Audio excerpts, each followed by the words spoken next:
Hello, and welcome to a new season of Relatively Prime. That's right, we're back. There is now more stories from the mathematical domain for you to listen to. And I am so excited. I've been trying to bring this show back for a while, and to actually be here recording this for you just means so much to me. Oh, I guess I should introduce myself. My name is Samuel Hansen. I am the host and producer of Relatively Prime. And third season, y'all. It's wonderful. There's going to be a few changes this time around. First of all, is a bit of a structural thing. Instead of hour-long episodes featuring multiple stories about a single topic, now episodes are just going to be single stories each time. But that's because I'm going to be bringing you Relatively Prime every single month from now on, which is great. So there's going to be more stories overall. It's just that each episode's going to be a little bit shorter, but that's going to make it a lot easier for me to maintain an episode a month pace. And think about it. No more huge breaks in between seasons. I really think that this is going to be for the best. And in order to keep doing this, though, I am going to need a little bit of help from you. Specifically, I'm going to need a little bit of financial support. And in order to do this, I've set up a Patreon page for Relatively Prime. You can find it at patreon.com/relprime. That's RELPRIME.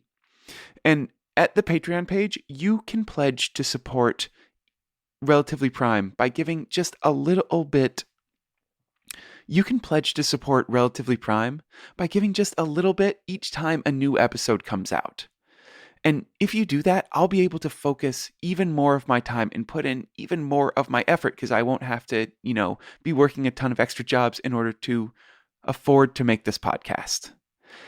And if you do, you'll also know that you are a part of making this show and helping the stories of mathematics get into the world. And trust me, that's a great feeling. I know, because I get that feeling every time I'm out there reporting an episode, every time I'm recording the narration, and every time I hit publish and send a podcast out there. So you can be a part of that. All you have to do is go to Patreon and search Relatively Prime, or go to patreon.com/relprime.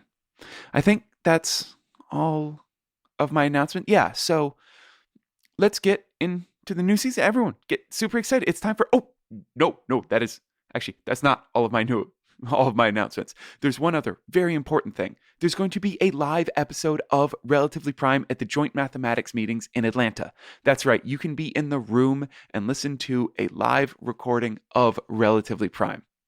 You can do that by going to the Regency Ballroom VII at the Hyatt Regency in Atlanta on Friday, January 6th at 8 p.m. So if you happen to live in Atlanta, or if you're going to the Joint Mathematics meetings, make sure to come to the show. It's going to be an absolutely great time. Got some wonderful guests, and there's a great topic that we will be talking about. Oh, and also I'm hosting a couple panels about communicating mathematics at the joint meetings if you happen to be attending. Those are on Saturday morning. So please come to those too. They are really going to be a fun time. And yeah, that's it. So new season. Everyone get excited. There is a new season of Relatively Prime. More stories from the mathematical domain. Starting now.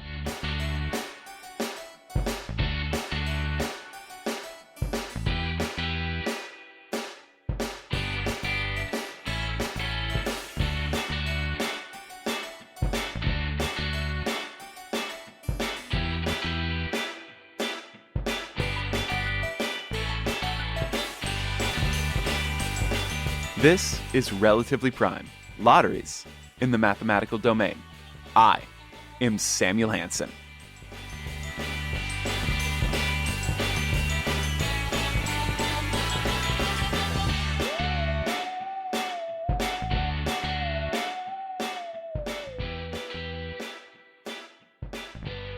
Okay, it's been too long. Let's not beat around the bush. Let's just get right into the story for this episode, starting with my guest. Okay. First name, Sharif, Sharif. Ibrahim, Ibrahim. Today we'll be talking about work that Sharif did as a graduate student at Washington State University. He's since graduated, but... I am working somewhere else now, but I'm not necessarily wanting to tie them to this project.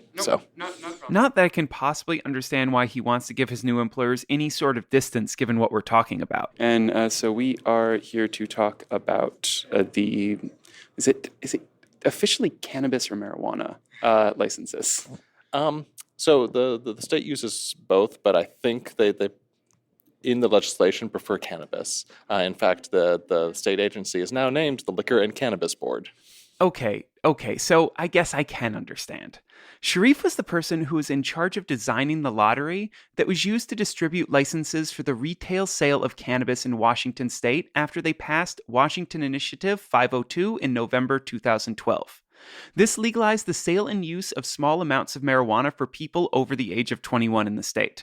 The initiative was passed on the same day as a similar one in Colorado, but there was a key difference between the two states. In the case of Colorado, they went straight, at least as a stopgap measure, to having the medical dispensaries dispense to recreational users. But Washington didn't have that luxury. And the initiative imposed pretty strict timelines on them in order to get this up and running quickly. So it was kind of scrambling at the beginning there. Considering that the initiative only gave them a year and a half to take something which had been illegal for a long time and make it not only legal, but licensed and regulated, scrambling seems like a totally reasonable course of action to me. And while the state, and in particular the Liquor Control Board, they hadn't added the cannabis yet, was scrambling, everyone else was doing what they're wont to do, wondering exactly what the government was going to do.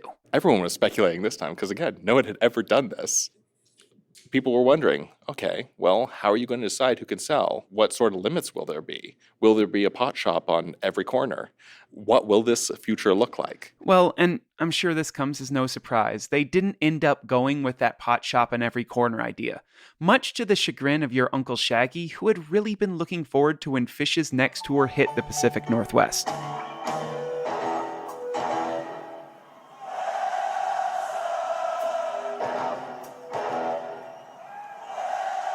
Poor Uncle Shaggy.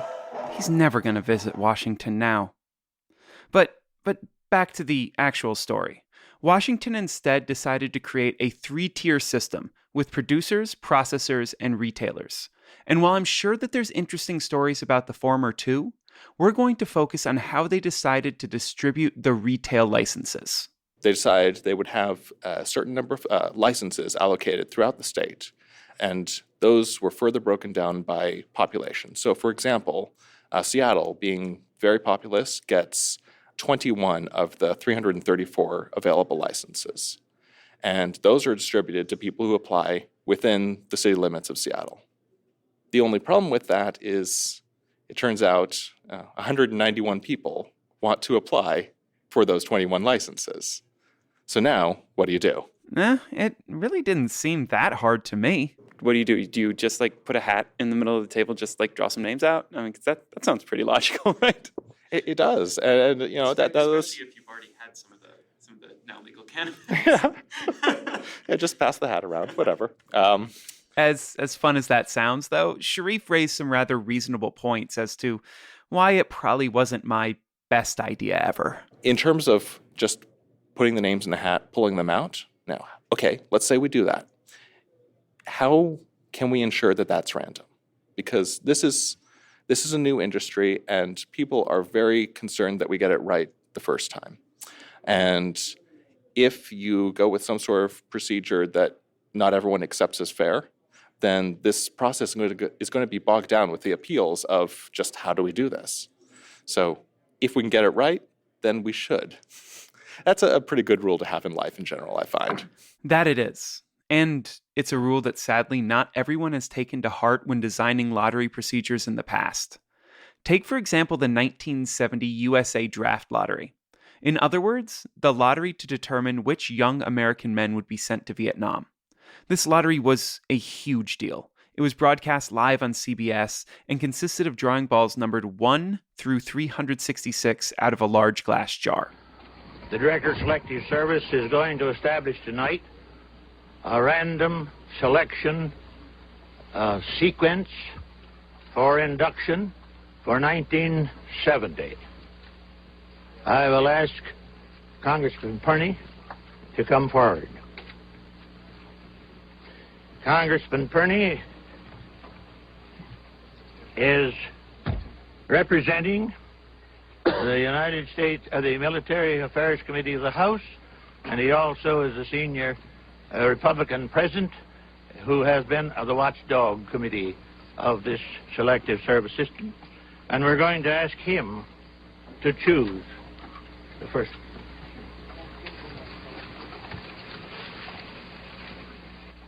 September 14th.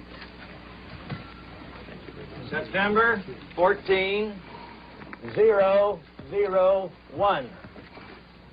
The problem was, these balls had not been mixed thoroughly enough, and therefore, the order in which they got pulled out wasn't random. Specifically, you were much more likely to have a low draft number, and a much higher probability of being called up, if your birthday happened to fall in the final months of the calendar year. Not that anyone had planned for it to go this way. They were just sloppy in how things came together. And because of that, the draft lottery was not fair. And I can't begin to imagine how those young people felt going to war due to people not mixing up some balls in a jar enough. We're of course talking about something much less serious. I in no way wish to draw an equivalence between draft numbers and retail cannabis licenses. But this is a perfect example of why you need more than just good intentions when creating a lottery. And why Sharif says... The main function of a lottery is making sure that people trust it. And it can go beyond just bad randomization techniques too. There's also subversion. Someone who tinkers with the lottery for their own or a partner's benefit. And I'm not just talking about folding the corner of a 50-50 raffle ticket so the person drawing it out can find it in the jar. It can get a lot more cinematic than that. There is a room in Des Moines that is locked, glass-walled, video-monitored, and only accessible by 2 people at a time. In that room is a computer. And on that computer is a program which has the ability to change a person's life overnight. That's the program which chooses the hot lotto numbers. Eddie Tipton was a man of certain skills. Those skills led him to be employed in that building in Des Moines and also led him to be allowed into that room on November 20th, 2010. 1 month and 9 days later, a winning ticket for Hot Lotto was purchased, some say by Eddie Tipton. Did Eddie use his skills for ill? Or was this a case of mistaken identity? Find out this winter when you go to see Eddie Tipton and the case of the selectively random number generator.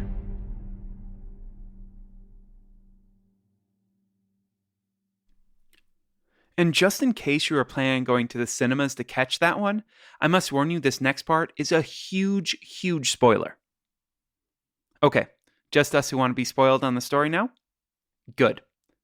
So according to the courts, Eddie did use his skills to subvert the Hot Lotto random number generator, and he's currently serving 10 years in prison for doing so. He's now also been charged with tampering with at least 3 other lotto drawings along with his brother Tommy. The forensic evidence seems to indicate that each of these drawings were influenced by a dynamic link library which had been put on the computers. This library caused drawings to become predictable, if those drawings just so happened to occur on certain days of the year, which also happened to fall on specific days of the week, and the drawing itself occurred after a certain time in the day. But that's enough of that. Let's get back to our Washington State Cannabis Lottery. So the Liquor Control Board, they want to run this lottery. Now, they understand that if they run it themselves, well, first of all, that's not their core competency. They don't run lotteries for a living. And number 2, if they run the lottery, they also know exactly who applied for every license.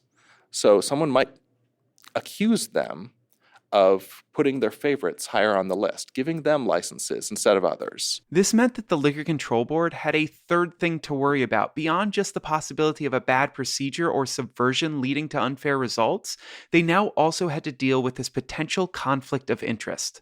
And as Sharif said, lotteries are not exactly the core competency of a Liquor Control Board, so they decided to reach out to some people who could help. One was an independent auditor. They would be the person to maintain the list of applicants. And then for the lottery side of the equation, they reached out to the Social and Economic Sciences Research Center at Washington State University.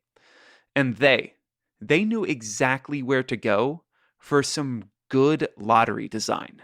So they come to the math department and sit down with the chair, talk with these things, and they're walking through the department.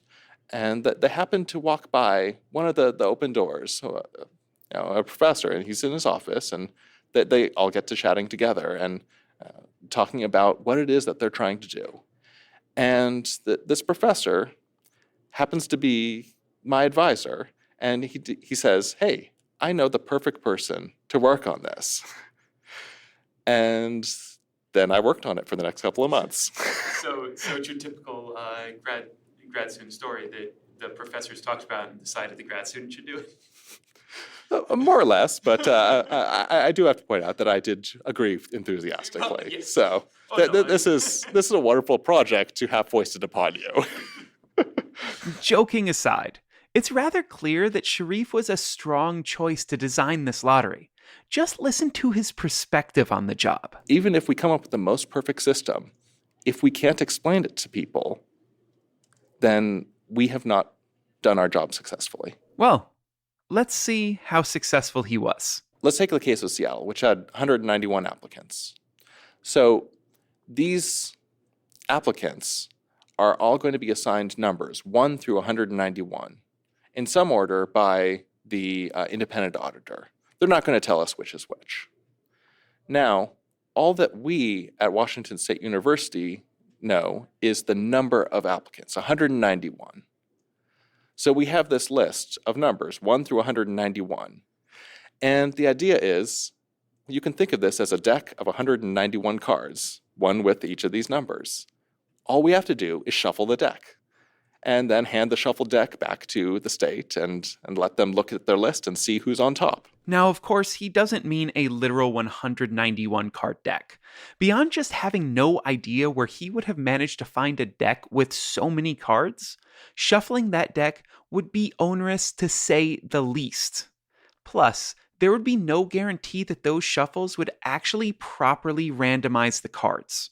So instead, Sharif had two people create lists of random numbers independently from two different sources, and then he combined those lists and used the results to shuffle the metaphorical 191 card deck by choosing cards at random. So we use these sources of randomness to do that selection, pick the next 100 card out of the 191. And this new deck that you're building, one card at a time, will eventually have all of the cards from your original deck. But you've picked each one randomly. So, if you did this right, you now have a new shuffled deck. Nothing is ever simple, though. And Sharif had to employ a couple of really cool mathematical tricks to get to that final shuffle. Fair warning, we're about to be mixing dice rolling and card shuffling metaphors. So just keep in mind, the dice rolling is representing the random number generation that's being used to shuffle the deck of cards. Imagine that you want to generate a number from 1 to 5, but all you have is a 6-sided die numbered 1 through 6. Now, it's pretty obvious what you should do. If you roll a 1 through 5, that's your answer. Now, what happens if you roll 6? Well, you could just say, can you continue the sequence? 1, 2, 3, 4, 5, 1. But now, 1 is twice as common as everything else. So you're going to be getting a lot of 1s from this random number generator. And you'd really like it to be the exact same odds of everything. So the easiest thing to do is just say, that can never happen.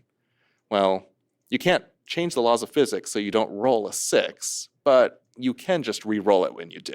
That's generally easier. So just keep doing that. This gives you a random number from 1 to 5. Now, apply it for those cards.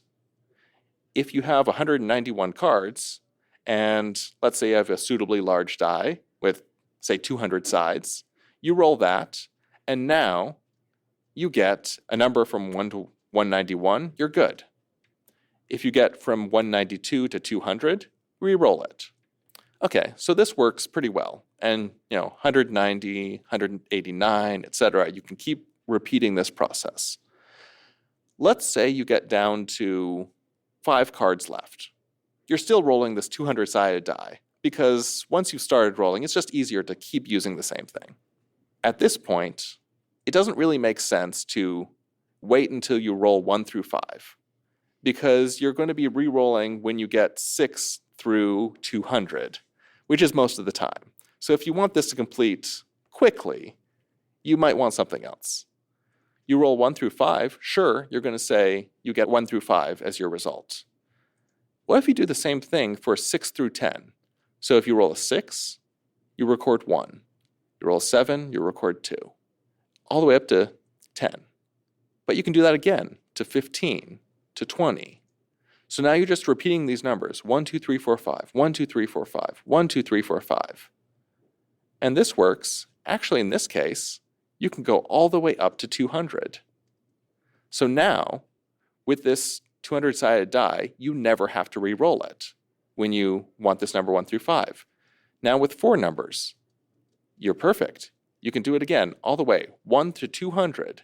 You roll your die, you pick your card. You only have to do it once. Now we're down to 3 cards. And that's, okay, there's a little bit trickier. If we go 1, 2, 3, 1, 2, 3, 1, 2, 3, our last 3 will land on 198. Which means if we continue the sequence, we'll have a 1 on 199 and a 2 on 200. So if we use this to turn our 1 to 200 on the dice into 1 through 3 in our cards, we get too many 1s and 2s. So again, same thing we did with the 6-sided die. We throw away those last 2. The idea is roll the die, and if it's too big, re-roll it. Otherwise, we just repeat this pattern. Once again, these are just metaphors, because there was no way that Sharif was going to be able to get people to roll his 200-sided die enough times to create the random numbers needed. Plus, where do you buy a 200-sided die? It's at the same place you get a 191-card deck? Where is this store? Okay, calm down. So, instead, Sharif's 2 random number laborers used computers to generate their lists, which changes the size of our die, but not our process. The luxury of computers is that instead of a 200-sided die, it actually is easier to use a 65,536-sided die. Well, it's a good thing you didn't have to make it. That Right. would have been really hard to make that. Right, and we really would not like to wait around until it stopped rolling. And the reason that's more convenient is that it's 2 to the 16th power. And computers love to deal with multiples of 8 bits. And 2 bytes is 16 bits, and that's exactly how much you need to store a 16-bit integer, which is from 1 to 65,536. So Sharif used the dice rolling method on the list of random numbers, and they got their ordering of applicants, and everything was perfect and rosy, and everyone lived happily ever after. It would be great if that was the end of the process. It turns out that before the lottery was run, the State Liquor Control Board had disqualified a lot of applicants. Now, this wasn't a problem in most cases. These were people that had not followed the requirements for applying for a license. Like one of the requirements was that you could not be within 1,000 feet of a school or a park or other similar restrictions with your proposed location. Now, that's good, but you have to be careful when you're applying that. There was a news story about one applicant that was disqualified because they were within 1,000 feet of an RV park, which was not the intent of that regulation. The problem is, at this point, the lottery has occurred, and they were disqualified. They now appeal, and they win. But what do you do for them? How can you get this person back in this lottery? They weren't just going to throw away the results and redo the lottery. In fact, they couldn't. Some of the licenses had already been granted, and people had started the very real work of putting together their stores. And they couldn't just toss them into the ordering which already existed, especially if that meant that, say, number 21 in the Seattle lottery got bumped down and would no longer get the license that the original lottery indicated that they would receive. Really, what was needed was some way to run the lottery with the same odds as the original one, but for just one applicant, and in a way that's still fair and blind. And that's exactly what they did. Sticking with Seattle, when this problem came up, they again generated a shuffling of the numbers 1 to 191, and they sent it back to the auditor, who had chosen a number to represent the single applicant. And since the auditor was the only one who knew which number represented the appeal applicant, fairness was guaranteed for this supplemental lottery. But there was only 21 licenses for Seattle. So what was the state going to do if this supplemental lottery awarded an extra license? This is where the state had to bend the rules a little bit. So because they needed to figure out some way to resolve this issue, while they did institute a cap, the exact number of the cap was not guaranteed by law. So they did have some flexibility to increase that cap. And they chose to use that power in this instance to award a license if they ranked highly enough. And this appeal process, it was actually part of the initial design. In fact, the lottery was designed to deal with multiple simultaneous appeals, even though that was a problem that didn't end up even coming up. At the beginning of this process, we need to design a system that works no matter what, because we don't know how many appeals there will be. We just know some people are appealing. We need to deal with this. We don't know how many times we need to deal with this. This all gets even more impressive when you find out the amount of time Sharif had to pull it all together. Well, this process, it was on the order of about a month or two, from just being approached to actually running the first lotteries. So in that time, we had to do all of this analysis, design the system, and get it up and running. And be confident about it enough to say that, yes, if this goes to court, we are willing to defend this system. But more than anything else, this whole thing proves that no matter how cool, no matter how impressive what you're doing is, everyone still ends up looking out for number one. How did your friends, family, all that react when you told them what you were doing, or what job you got to do? The reaction was pretty universal. It was, "Can you get me a license?" To which I explained, no, I designed this process so I couldn't.